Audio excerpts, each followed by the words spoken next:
Hello students, welcome to my channel Swarna Chemistry class. I am Swarnlata and today we are going to start our new chapter that is electrochemistry. Actually 2-3 दिनों से video नहीं बन पा रही है क्योंकि ये सारे जो प्राकृतिक आपदा है ये आप लोगों के साथ ही पता नहीं क्यों हो रही है। इस याश तूफान की वजह से हमारा जो बिहार है, हमारा जो सीतामढ़ी डिस्ट्रिक्ट है ये बहुत ज़्यादा अफेक्टेड हो गया। 2-3 दिनों से बारिश रुक नहीं रही थी, आंधी तूफान बहुत ज़्यादा थी, इस वजह से क्लास कंटिन्यू हो पाई क्योंकि लाइट भी नहीं रह रही है और आज भी मेरे क्लासरूम में लाइट नहीं है, इसलिए लाइव क्लास को आज सस्पेंड करके और आज वीडियो ही बना रही हूँ। मे भी थोड़ी डार्कनेस होगी वीडियो में, यू जस्ट मैनेज, क्योंकि कितने दिनों तक क्लास नहीं चलेगी, इससे आप बहुत ज़्यादा डिप्रेस भी होने लग रहे होंगे कि भाई हमारी क्लास भी प्रॉपरली नहीं चल पा रही है, इसलिए आज थोड़ा मैनेज कर लीजिए। अगर ज़्यादा परेशानी होगी तो फिर इसके लिए भी कोई सर्टेन जो है सॉल्यूशन की जाएगी और लाइट का जो प्रॉब्लम्स है वो भी शॉर्ट आउट करेंगे क्योंकि 2-3 दिनों से मैं क्लास में नहीं आई तो इन्वर्टर भी फेल हो गया है। सो प्लीज़ मैनेज एंड आप अपनी क्लास को कंटिन्यू करिए। आज हम लोग करेंगे इलेक्ट्रोकेमिस्ट्री। What is electrochemistry?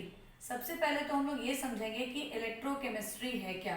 देखिए, electrochemistry as the names prescribe, electric और केमिकल, ये दो टर्म से मिलके ये बना हुआ है, इलेक्ट्रिक प्लस केमिकल, यानी ऐसी केमिस्ट्री की ब्रांच, यानी the branch of chemistry, the branch of chemistry in which we study about the interconversion of electrical energy to chemical energy and chemical energy to electrical energy. The branch of chemistry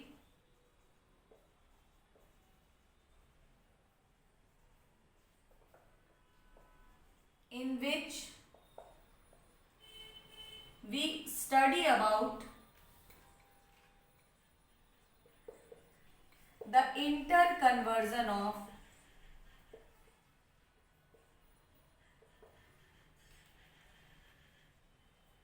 electrical energy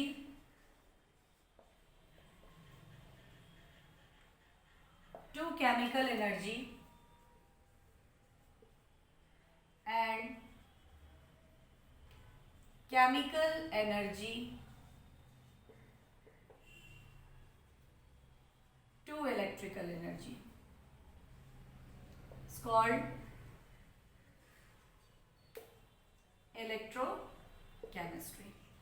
तो यानी हम लोग यहाँ पे वैसे sales की study करेंगे जिसमें इलेक्ट्रिकल एनर्जी केमिकल एनर्जी में कन्वर्ट हो या केमिकल एनर्जी इलेक्ट्रिकल एनर्जी में कन्वर्ट हो। तो इस पूरे चैप्टर को 2-3 पार्ट में अगर हम लोग डिफरेंशिएट करके कर लें तो दैट बिकम मोर इजियर। जैसे सबसे पहला जो हम लोग स्टार्टिंग करेंगे वो इलेक्ट्रोकेमिकल सेल से करेंगे, ठीक है, गैल्वेनिक या वोल्टाइक सेल जिसको हम लोग कहते हैं एट अ सर्टेन कंडीशन, वो हम लोग अभी पढ़ेंगे। और उसका एग्जाम्पल है कि हम लोग डैनियल सेल के थ्रू इस पूरे इलेक्ट्रोकेमिकल सेल की पूरी स्टडी करेंगे। ऐसे कई और सेल भी हैं विच इज इलेक्ट्रोकेमिकल, बट हम लोग डैनियल सेल के थ्रू ही इसकी पूरी स्टडी करेंगे। आफ्टर दैट हम लोग इसकी जो क्लास 11th में रिडॉक्स रिएक्शन का जो एंड पोर्शन था इलेक्ट्रोकेमिकल सेल का, उसमें हम लोगों ने पूरी ब्रीफ स्टडी की थी। सॉल्ट ब्रिज की रिक्वायरमेंट क्यों है, या फिर इलेक्ट्रोड पोटेंशियल क्या है, उनके कितने टाइप्स हैं, how can we determine the electrode potential of the cell, वो सारी चीज यहाँ पे रिपीट होगी। And how can we determine the electrode potential of the half cell, ये सारी चीजें जो हम लोग इस पोर्शन में करने के बाद जो एडवांस्ड इलेक्ट्रोकेमिकल सेल की स्टडी जो होती है, यानी कि हम लोग नर्स्ड इक्वेशन करेंगे। दिस इज वन पार्ट, ये इस चैप्टर का एक पार्ट होगा जिसमें हम लोग पूरा ब्रीफ डिस्कशन करेंगे, मे बी वो 2-3 वीडियोस में कंप्लीट हो। आफ्टर दैट हम लोग आएंगे इलेक्ट्रोलिटिक सेल्स की प्रोडक्ट ऑफ इलेक्ट्रोलाइसिस हम लोग कैसे डिटरमाइन कर सकते हैं वो करेंगे। आफ्टर दैट हम लोग कंडक्टेंस, कंडक्टिविटी, रेजिस्टिविटी, ये सारी जो टर्म्स है, मोलर कंडक्टिविटी, इक्विवेलेंट कंडक्टिविटी, ये सारे टर्म की स्टडी करेंगे। वहां कोलरॉथ्स लॉ, एक न्यू लॉ आएगा आपके पास, वो होगी। एंड आफ्टर ऑल लास्ट में जो हमारा पोर्शन होगा वो डिफरेंट इलेक्ट्रोकेमिकल सेल्स जो है वो हम लोग करेंगे।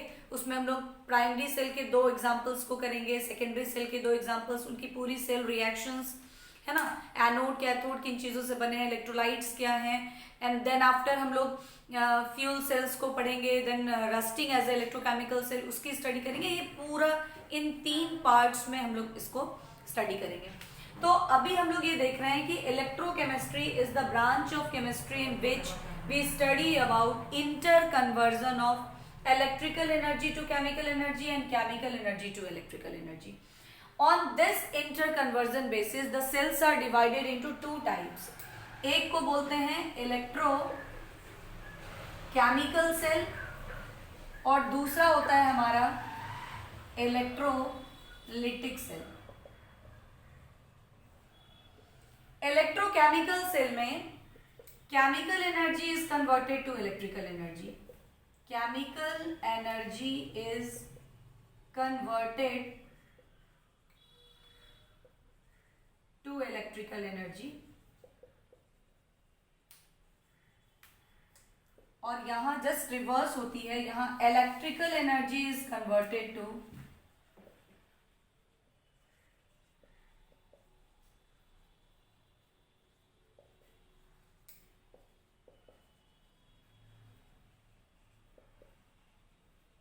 Chemical energy. अब क्या होता है, ये जो इलेक्ट्रोकेमिकल सेल होता है ना, इसमें एनोड जो है वो नेगेटिव टर्मिनल्स को रिप्रेजेंट करता है and cathode represents the positive terminal. Anode is a negative terminal, anode derive from anion, आप ऐसे याद कर लो, and cathode derive from cation, इसको आप ऐसे याद कर लो, ठीक है। बट जब आप इलेक्ट्रोलाइटिक सेल की बात करेंगे ना, तो that just get reverse, anode become a positive terminal, anode यहाँ पे पॉजिटिव टर्मिनल होगा, क्योंकि जब तक आप ये डिफरेंस नहीं जानते रहते हो ना, और आप लोगों ने 9th-10th में जो मेटल्स नॉन मेटल्स पढ़े थे, और वह मेटलर्जी में आप लोगों ने जो सेल्स पढ़ी थी और प्योरीफाई करके या रिडक्शन के थ्रू आप लोगों ने जो ऑब्टेन किया था मेटल्स को, वहां जो आप लोग सेल यूज करते हैं दैट इज इलेक्ट्रोलाइटिक सेल, है ना। वहां पे इलेक्ट्रोलाइसिस कराई जाती है और आयंस में डिसोसिएट करते हैं इलेक्ट्रोलाइट, उनसे मेटल को ऑब्टेन की जाती है। तो वहां आप लोग एनोड को पॉजिटिव टर्मिनल के रूप में और कैथोड को नेगेटिव टर्मिनल के रूप में पढ़ते हैं। और यहाँ जब ये चैप्टर स्टार्ट होती है इलेक्ट्रोकेमिकल सेल की, तो बच्चे बोलते हैं मैम एनोड तो पॉजिटिव होता है ना, आपने एनोड नेगेटिव लिखा, कैथोड तो नेगेटिव होता है ना, आपने पॉजिटिव लिखा। तो ये कंफ्यूजन आपकी क्लियर रहे, इसलिए ये जो है ना दोनों सेल, इनकी डिफरेंस को मैंने सबसे पहले स्टार्ट किया है। आफ्टर दैट और क्या डिफरेंस हो सकती है, in electrochemical cell there is 2 separate containers are taken. यहां 2 सेपरेट कंटेनर में सेल रिएक्शंस को कराई जाती है ना। 2 सेपरेट कंटेनर्स आर रिक्वायर्ड।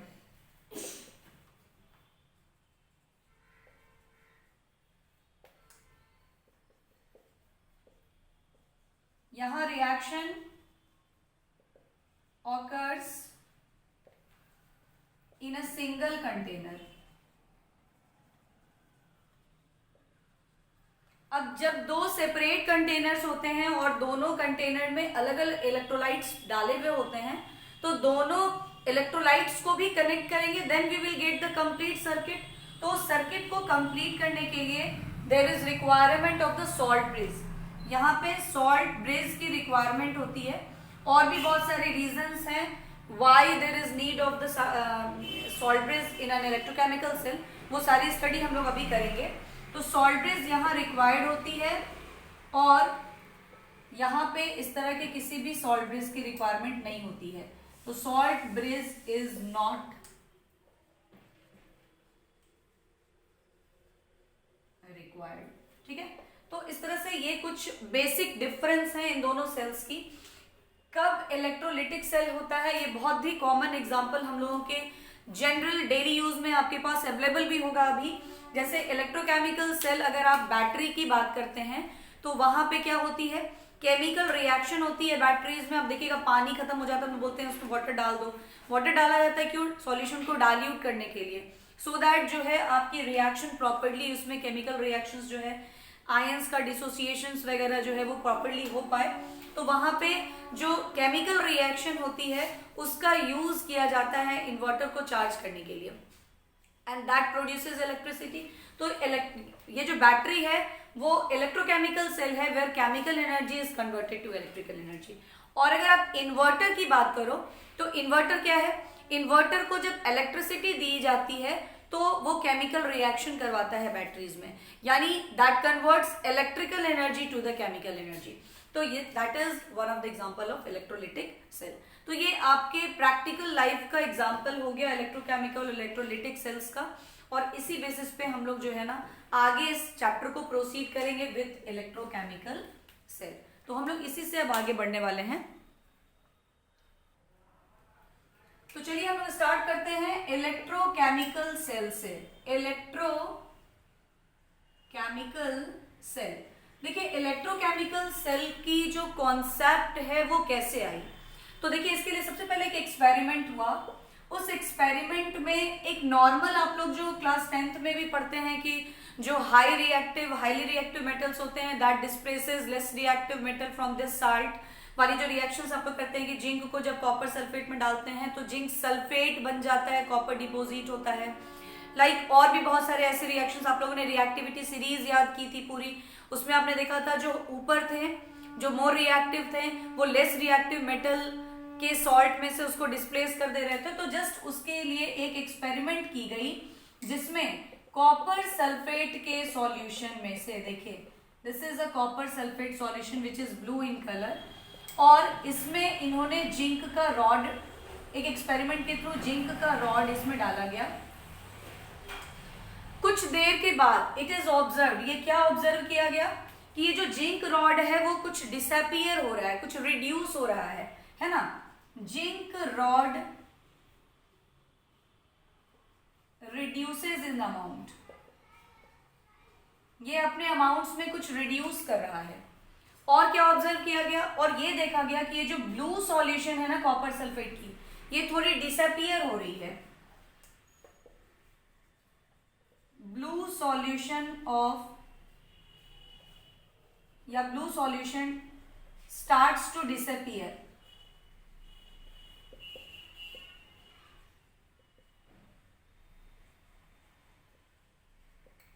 और क्या हो रहा है, और ये हो रहा है कि red precipitate is obtained in solution and it is observed that heat is released during the process. Heat is released during the reaction. ठीक है, तो ये सारे चेंजेस ऑब्जर्व किए गए आफ्टर दिस एक्सपेरिमेंट। ऐसा क्यों हुआ, तो because zinc is more reactive, so zinc ने क्या किया, कॉपर सल्फेट से कॉपर को डिस्प्लेस कर दिया और ZnSO4 की फॉर्मेशन हो गई, कॉपर डिपोजिट हुआ। तो देखिए क्या हुआ, जिंक जो है वो क्या हो रहा है, रिड्यूस हो रहा है, क्योंकि जिंक तो कन्वर्ट होने लगा ना जिंक सल्फेट में। अगर आप इसको आयनिक फॉर्म में लिखते हैं then you will get zinc converted to zinc ion and copper ion converted to copper. क्योंकि CuSO4 को अगर आप आयोनाइज्ड करो तो आपको क्या मिलेगा, ऐसा, और ZnSO4 को अगर आप आयोनाइज्ड करो then you will get like this. ठीक है ना। तो क्या हुआ, यहाँ पर जिंक जो है वो जिंक आयन में कन्वर्ट होता जा रहा है। इसका मतलब है कि जिंक रॉड रिड्यूस हो रहा है थोड़ा सा अमाउंट में, क्वांटिटी में, ये कम होता जा रहा है यहाँ से।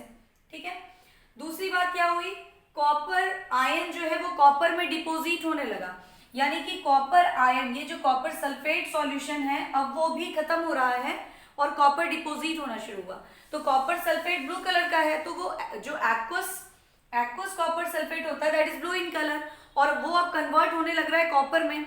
तो इसका मतलब क्या हो रहा है कि इसका जो ब्लू कलर है वो डिसअपियर होना शुरू हो रहा है। और रेड कलर क्यों आ रहा है, तो कॉपर, आप जानते हैं कि कॉपर क्या होता है, रेड कलर का, तो ये रेड प्रेसिपिटेट जो है वो सॉल्यूशन में ऑब्टेन होने लगा। ठीक है, during this process, since the process is exothermic, heat release हुई। तो this is the direct process, ये एक डायरेक्ट प्रोसेस थी जिसमें जिंक को डायरेक्टली कॉपर सल्फेट में डाला गया और देखा गया कि heat is release during the process. तो यहाँ क्या हुआ, केमिकल रिएक्शन हुई, बट वो केमिकल रिएक्शन कहीं यूटिलाइज नहीं हो पाई, जो उसकी जो केमिकल एनर्जी है वो कहीं यूटिलाइज नहीं हो पाई, वो हीट एनर्जी के फॉर्म में वेस्ट हो गया। तो जैसे ही ये चीज आई तो एक कॉन्सेप्ट आया कि भाई गैल्वेनी और वोल्टा के दिमाग में एक कॉन्सेप्ट आया कि क्यों ना इस केमिकल के रिएक्शन के थ्रू जो केमिकल एनर्जी प्रोड्यूस हो रही है उससे हम लोग इसको इलेक्ट्रिसिटी प्रोड्यूस करने में यूज कर लें, क्यों ना इससे हम इलेक्ट्रिसिटी प्रोड्यूस कर लें। तो ये जो कॉन्सेप्ट है conversion of chemical energy to electrical energy, वो इस एक्सपेरिमेंट्स के थ्रू ही आया। तो after this experiment a concept of electrochemical cell arises, आप बोल सकते हो। ठीक है, अब ये जो कॉन्सेप्ट आया इलेक्ट्रोकेमिकल सेल का, तो हम लोग इलेक्ट्रोकेमिकल सेल को पहले कंस्ट्रक्ट करते हैं, जो हम लोग Daniell cell is one of the example of the electrochemical cell और गैल्वेनिक और वोल्टाइक सेल। तो हम लोग डैनियल सेल के थ्रू ही पूरे चैप्टर को ही पढ़ेंगे, जितने भी हम लोग इक्वेशंस करेंगे या जितने भी कॉन्सेप्ट्स हम लोग गेन करेंगे, all with the help of Daniel cell ही। इसके बाद क्वेश्चंस आपको दूसरे अदर सेल्स पे भी होंगे, न्यूमेरिकल्स अदर सेल्स पे होगी, बट आप समझेंगे पूरे चैप्टर को डैनियल सेल के हेल्प से ही। तो हम लोग डैनियल सेल को कंस्ट्रक्ट करते हैं। तो चलिए हम लोग डैनियल सेल को कंस्ट्रक्ट करते हैं। इसका कंस्ट्रक्शन देखिए कैसे हुआ। इसके लिए क्या किया गया कि गैल्वेनी और Volta is the name of the chemist. उन्होंने क्या किया, दो सेपरेट कंटेनर लिया और क्या किया उन्होंने एक में जिंक रॉड को डाला, दूसरे में कॉपर रॉड को डाला। Here is the zinc rod which act as anode and this is a negative terminal। और इसको किस में डिप किया उन्होंने एक्वस ZnSO4 सॉल्यूशन में इसको डिप कर दिया। जिस मेटल की रॉड लेंगे उसी के साल्ट सॉल्यूशन में इसको डिप किया गया। यहां उन्होंने कॉपर को लिया as cathode which is a positive terminal,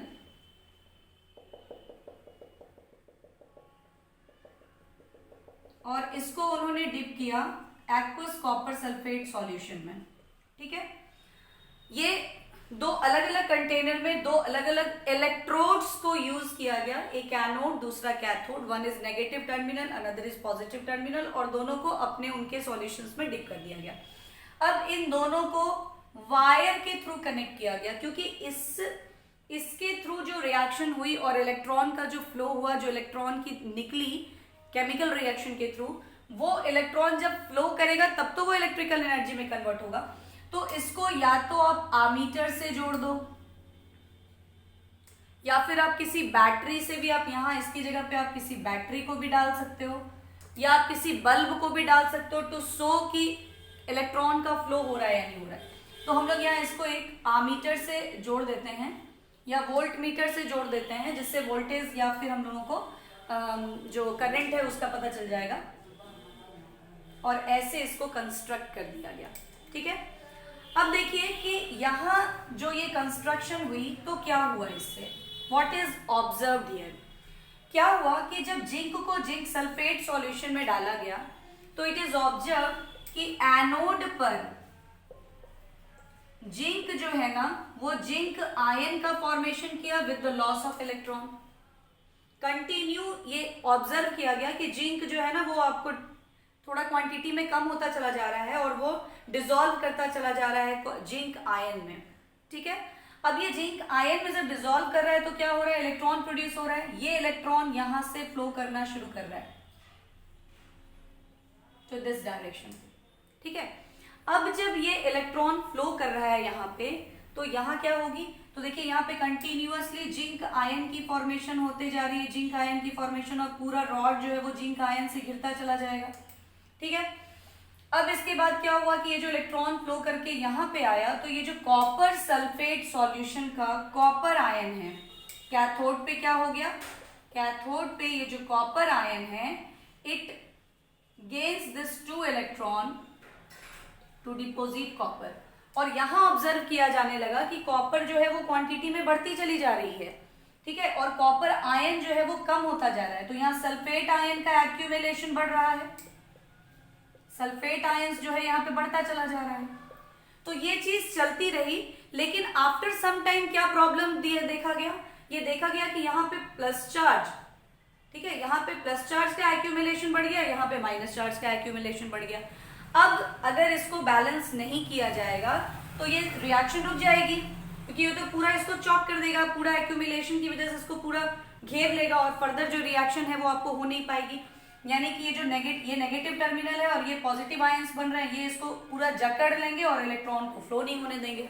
जब इलेक्ट्रॉन की फ्लो नहीं होगी तो फिर करंट तो प्रोड्यूस नहीं होगा, यानी जो chemical energy to electrical energy का कॉन्सेप्ट है ये वाला काम नहीं करेगा। तो इस प्रॉब्लम को सॉर्ट आउट करने के लिए यहां पर एक सॉल्ट ब्रिज का कंस्ट्रक्शन कर दिया गया। क्या किया गया?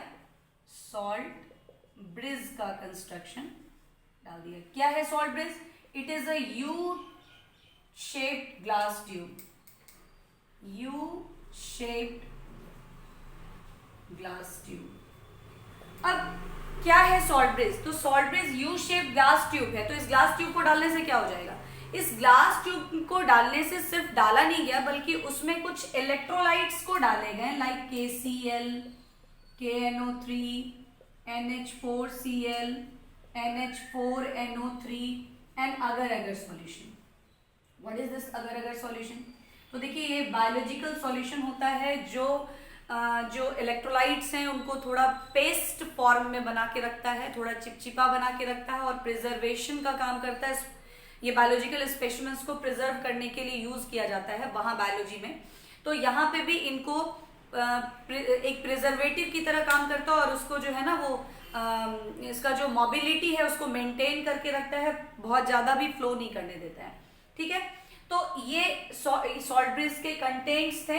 अब इससे क्या फायदा हुआ? इससे ये फायदा हुआ कि चूंकि यहाँ पे प्लस चार्ज का एक्यूमुलेशन हो रहा है बहुत ज्यादा, तो यहाँ पे तो दोनों तरह के चार्ज अवेलेबल हैं। Electrolytes have both type of ions, K+Cl-, K+NO3-, NH4Cl, NH4+Cl-। तो प्लस और माइनस दोनों आयंस अवेलेबल है। तो जब प्लस की एक्यूमुलेशन बढ़ेगी तो नेगेटिव चार्ज आके इसको न्यूट्रलाइज कर देगा, और जब माइनस की एक्यूमुलेशन इधर बढ़ेगी तो यहाँ पे प्लस चार्ज जो है वो आकर के इसको न्यूट्रलाइज करेगा। लेकिन ये ध्यान रखना होगा कि जो इलेक्ट्रोलाइट हम यूज कर रहे हैं वो इलेक्ट्रोलाइट इनर्ट हो। ये सारे इलेक्ट्रोलाइट्स कैसे होंगे? इनर्ट इलेक्ट्रोलाइट होंगे। Inert means what? इनर्ट मतलब जो केमिकली रिएक्ट ना करे। केमिकली रिएक्ट नहीं करेगा तभी ये रिएक्शन को डिस्टर्ब नहीं करेगा। अगर ये आके रिएक्शन कर लेगा तो फिर एक नई चीज डेवलप कर जाएगी। ठीक है, तो जैसे KCl अगर K+ और Cl- दे रहा है तो जिंक आयन के साथ नो डाउट कि Cl- कंबाइन कर जाएगा, बट ZnCl2 जो फॉर्म करेगा that is soluble in nature. वो सॉल्युबल नेचर का है तो वो प्रेसिपिटेशन तो फॉर्म नहीं करेगा।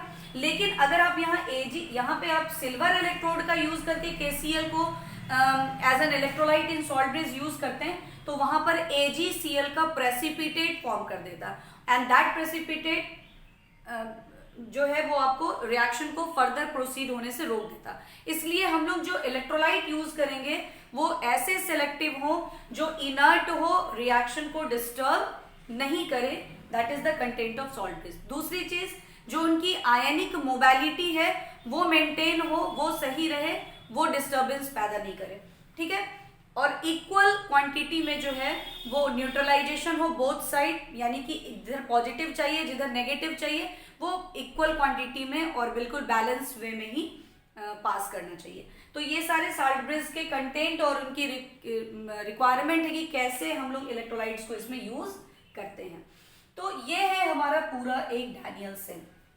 ठीक है, इस इलेक्ट्रोकेमिकल सेल को गैल्वेनिक और वोल्टाइक सेल कब कहते हैं?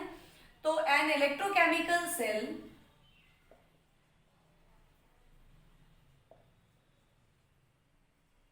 is termed as galvanic or voltaic cell when voltage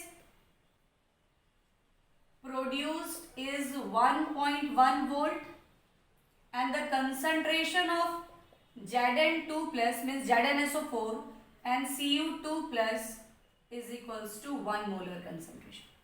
जब ये ZnSO4 और ये CuSO4 का जो कंसंट्रेशन है वो 1 मोलर लिया जाए और जो वोल्टेज प्रोड्यूस हो वो 1.1 वोल्ट हो, उस वक्त इस सेल को हम लोग गैल्वेनिक या वोल्टाइक सेल बोलते हैं।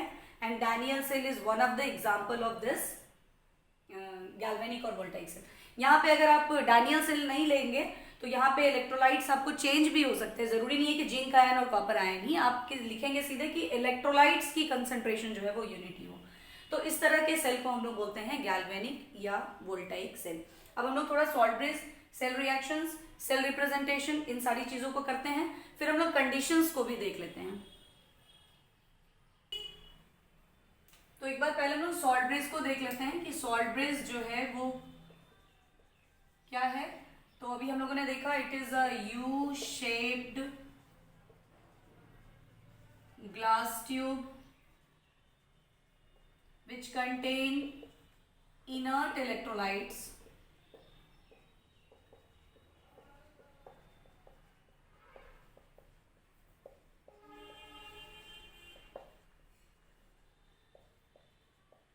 क्या कंडीशंस है इलेक्ट्रोलाइट्स जो इसमें यूज होंगे उसके। पहली चीज होगी कि electrolytes are inert, electrolytes do not react chemically in the reaction to form precipitate, ठीक है। और तीसरी जो आयंस होंगे, the mobility means movement, the mobility of ions means opposite ions are almost same। जो आयनिक मोबिलिटी होगी ना अपोजिट आयंस की, मतलब पॉजिटिव और नेगेटिव आयन की, वो ऑलमोस्ट सेम होनी चाहिए, ठीक है।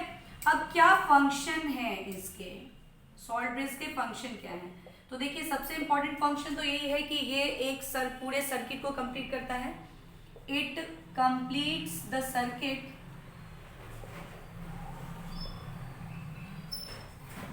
Bye connecting the two electrolytes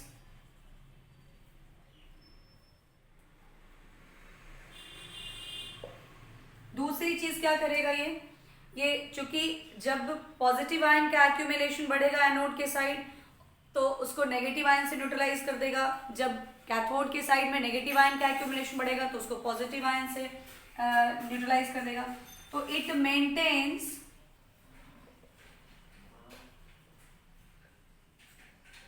electrical neutrality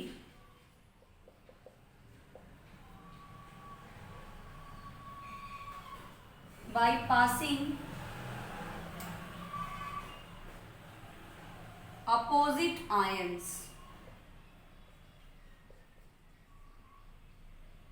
to the cell container।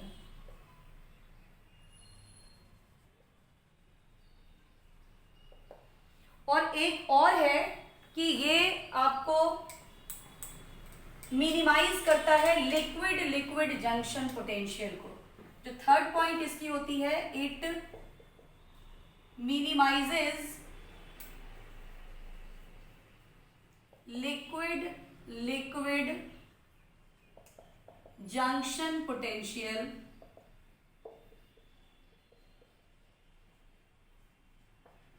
To proceed a reaction, chemical reaction. ठीक है, क्या होता है लिक्विड लिक्विड जंक्शन पोटेंशियल। तो देखिए जनरली जो सेल्स यूज होते हैं, बैटरीज जो हम लोग यूज करते हैं, उसमें दो अलग अलग कंटेनर आपको दिखते नहीं है, वहां बीच में एक सेपरेटर सा होता है और उसी सेपरेटर के एक तरफ कैथोड एक तरफ एनोड है ना, एनोड और कैथोड और इलेक्ट्रोलाइट्स डाले हुए होते हैं। तो ये नेगेटिव टर्मिनल है, ये पॉजिटिव टर्मिनल है, यहाँ पे पॉजिटिव आयन का एक्यूमुलेशन बढ़ रहा है, यहाँ नेगेटिव आयन का एक्यूमुलेशन बढ़ रहा है।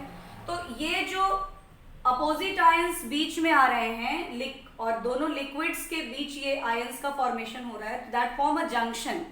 अब इस जंक्शन पे जब भी किसी फ्लूइड्स में या लिक्विड्स में आयंस अवेलेबल होते हैं तो वहां पोटेंशियल मेंटेन होती है।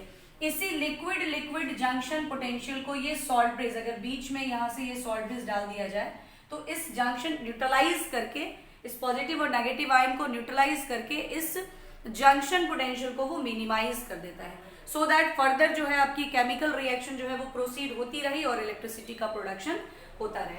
तो this is the function and the requirement of the salt bridge. अब हम लोग क्या करेंगे, अब हम लोग जो सेल्स पढ़े हैं इलेक्ट्रोकेमिकल सेल, उनकी रिएक्शन अगर होती है तो उनको हम रिप्रेजेंट कैसे करते हैं वो देखते हैं, वो क्या आइडिया देता है वो करके आज हम लोग इस वीडियो को एंड करते हैं। और जो हमारा नेक्स्ट टॉपिक होगा उसमें डिफरेंट कंडीशन, जब हम लोग इस इलेक्ट्रोकेमिकल सेल को दूसरे एक्सटर्नल सर्किट के साथ जोड़ते हैं तो क्या होता है वो देखेंगे।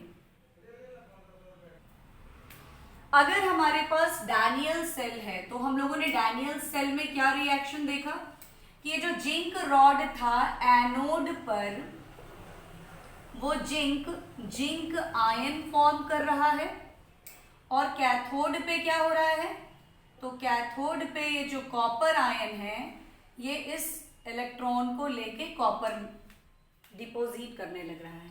ठीक है, तो ये this is the half cell reaction, ये एनोड का ऑक्सीडेशन हाफ रिएक्शन हो गया।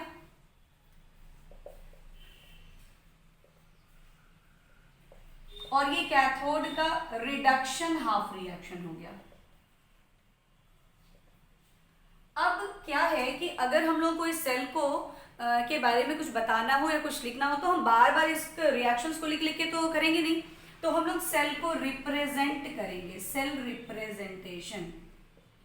रिप्रेजेंटेशन में हम लोग क्या करेंगे कि anode oxidation half reaction, oxidation half reaction at anode, बीच में हम लोग सॉल्ट ब्रिज डालेंगे और फिर reduction half reaction at cathode, ये हम लोग ऐसे रिप्रेजेंट कर देंगे। यानी जो ऑक्सीडेशन हो रही है, आप हमेशा याद रखेंगे एनोड पर always oxidation takes place and cathode always reduction takes place. ठीक है ना, तो जो ऑक्सीडेशन हो रहा है ना एनोड का, उसको हम लेफ्ट साइड में लिखेंगे Zn/Zn2+। देखिए Zn/Zn2+ में कन्वर्ट हुआ, this represent the salt bridge. ये किसको रिप्रेजेंट कर रहा है, सॉल्ट ब्रिज को। और कैथोड पे क्या हो रही है, copper ion converted to copper. This representation shows that it is a Daniell cell, it is a galvanic और अ वोल्टाइक सेल। अब देखिए क्या है, इसको आप ऐसे याद कर लेना, LOAN loan, L means left, O means oxidation, A means anode, N means negative terminal. ठीक है, यानी अगर आपको ये रिप्रेजेंटेशन दे रहा है then what you will get the idea. आपको बहुत सारी आइडियाज मिल रही है। पहली बात कि लेफ्ट साइड वाला जो होगा वो क्या होगा, एनोड होगा। वो एनोड है तो एनोड पे ऑलवेज ऑक्सीडेशन होती है और एनोड ऑलवेज क्या होता है, it is a negative terminal, this is a positive terminal. तो जस्ट रिवर्स आपको आइडिया मिल गई किसके बारे में, राइट हैंड साइड की। यानी राइट वाला जो होगा वो कैथोड होगा, ये वो पॉजिटिव टर्मिनल होगा और वहां रिडक्शन होगी। ठीक है, तो अगर आपको सेल रिप्रेजेंट करके और पूछता है कि which is a negative electrode, यानी विच इज एनोड, तो आप बताएंगे zinc. Which is a positive electrode, यानी which is cathode, that is copper. अब एनोड से ही तो इलेक्ट्रॉन का फ्लो होता है ना, तो this is electron career also. इसको हम लोग क्या बोलेंगे, ये इलेक्ट्रॉन कैरियर है। तो अगर पूछेगा विच इज इलेक्ट्रॉन कैरियर, तो दैट इज जिंक। ये क्या हो गया, तो करंट का फ्लो इलेक्ट्रॉन के फ्लो के ऑपोजिट होता है, so it is a current carrier. तो ये आपको हो गया करंट कैरियर। अगर आपसे पूछता है विच इज करंट कैरियर, तो आप कैथोड जो है वो कॉपर को बताएंगे। कहेगा कि ऑक्सीडेशन किसका हो रहा है, तो जिसमें इलेक्ट्रॉन लूज होता है, मेटल आयन फॉर्म करता है, यानी वो ऑक्सीडाइज्ड हो गया। यानी जिंक का ऑक्सीडेशन हुआ। रिडक्शन किसका हो रहा है, तो जो इलेक्ट्रॉन गेन करता है और मेटल आयन से मेटल में कन्वर्ट होता है। तो ये बात हमेशा याद रखिएगा, अगर रिप्रेजेंटेशन आपके पास नहीं है, सेल रिएक्शन है और आपको पता करना ऑक्सीडेशन रिडक्शन, तो अगर मेटल से मेटल आयन फॉर्म कर रहा है तो इसका मतलब वो ऑक्सीडेशन हो रही है वहां पे, और अगर मेटल आयन से मेटल फॉर्म कर रहा है तो वहां पे रिडक्शन हो रही है। इन बातों को इस चैप्टर में आप लोगों को बहुत अच्छे तरह से ध्यान में रखना है कि anode in electrochemical cell is a negative terminal electrode, cathode is a positive terminal electrode in an electrochemical cell. Anode पे ऑलवेज ऑक्सीडेशन होता है, चाहे इलेक्ट्रोकेमिकल सेल हो या इलेक्ट्रोलिटिक सेल हो। कैथोड पे ऑलवेज रिडक्शन होता है, चाहे वो इलेक्ट्रोकेमिकल सेल हो या इलेक्ट्रोलिटिक सेल हो।